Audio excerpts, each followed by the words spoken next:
Good morning friends. আজকের যে বিষয়টা নিয়ে আলোচনা করব, আজকের একটা পাওয়ারফুল টপিক নিয়ে আমি আলোচনা করব।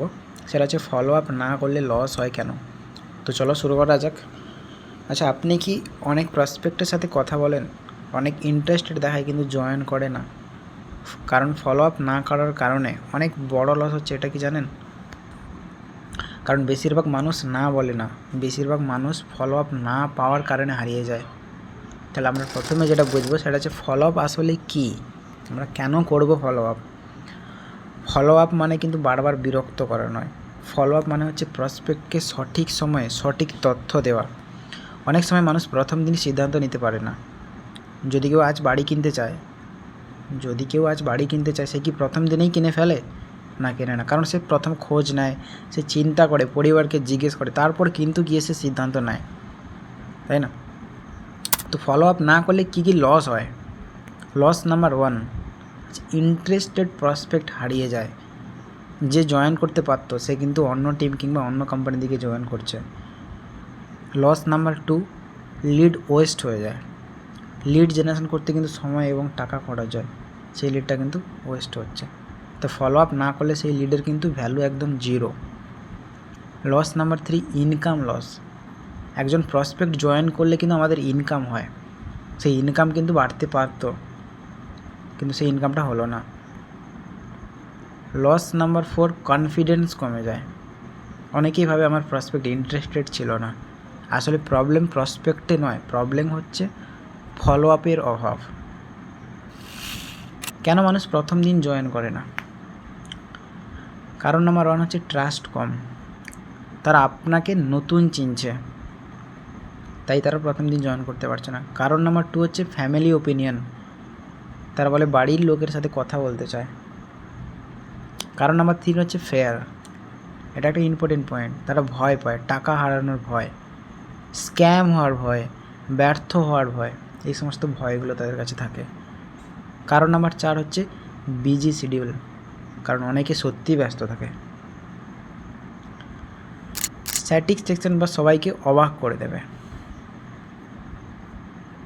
অনেক সেলস ইন্ডাস্ট্রিতে দেখা যায় যারা ফার্স্ট কন্ট্যাক্টে কিন্তু খুব কম সেলস হয়, কিন্তু বেশিরভাগ কনভারসেশন হয় থার্ড বা সেভেন্থ ফলো আপে।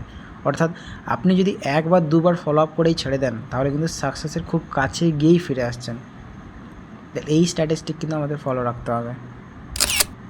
নেক্সট একটা রিয়েল লাইফ স্টোরি আমি যদি জানি, যে একটা প্রসপেক্টকে আমি প্রেজেন্টেশন পাঠিয়েছিলাম, সে কোনো রিপ্লাই দেয়নি, কিন্তু 1 সপ্তাহ পর ফলো আপ করলাম, তারপর 15 দিন পর আবার ফলো আপ করলাম, 1 মাস পর কিন্তু সে গিয়ে জয়েন করলো।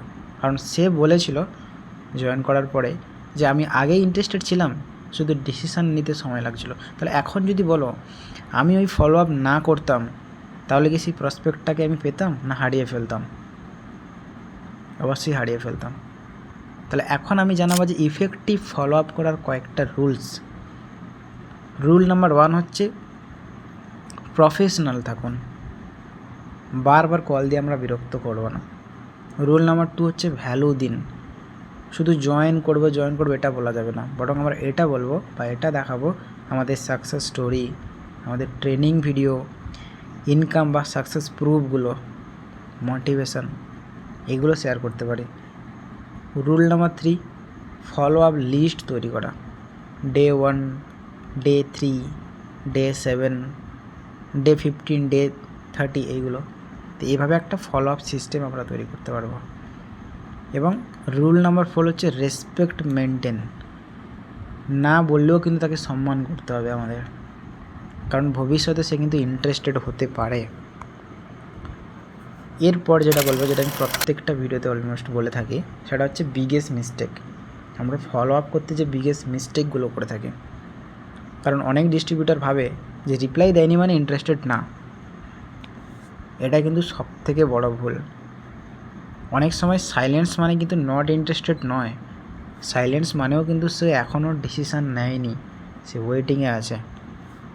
কারণ money is the follow up. আজকের আপনি যাদের সাথে কথা বলছেন তাদের মধ্যে অনেকে আগামী দিনে 30 দিনের মধ্যে কিন্তু জয়েন করতে পারে, শুধু শর্ত একটাই, ফলো আপ বন্ধ করা যাবে না। তো আজকের এই পাওয়ারফুল টপিকটা যদি আপনাদের ভালো লাগে তো তো অবশ্যই আপনারা লাইক, শেয়ার এবং কমেন্ট করবেন এবং আমাকে জানাবেন আগামী নেক্সট ভিডিওতে আপনার কী টপিক নিয়ে ভিডিও চান। তো ভিডিওটা ভালো লাগলে অবশ্যই লাইক করবেন বন্ধুরা। ওকে, বাই।